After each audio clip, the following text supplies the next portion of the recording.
Lightspeed learning is the idea that we expect to be able to learn anything, any skill, faster. And there was a perfect, really scary example of this.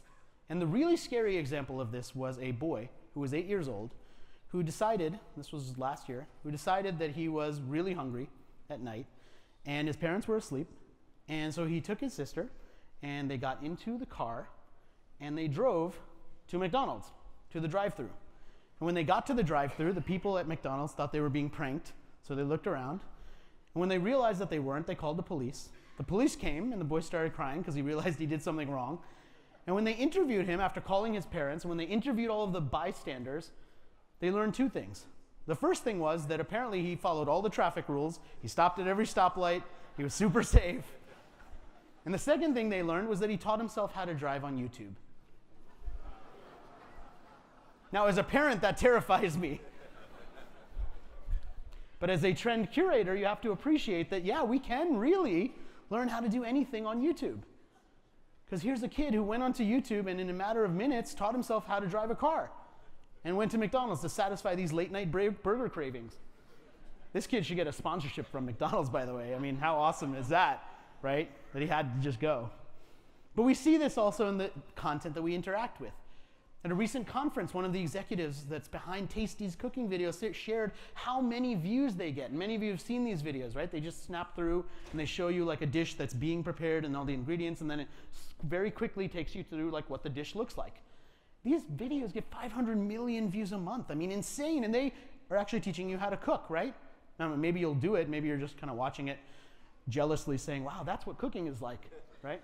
Either way, you're watching these videos and you're learning something about cooking. Fender's taken this whole idea and built this really interesting platform called Fender Play.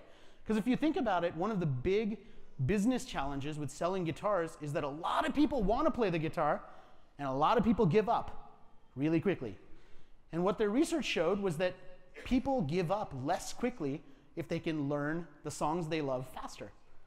And so this whole platform is built so that they can learn the songs that they love faster. Because that's what they want in order to be able to play the guitar for longer.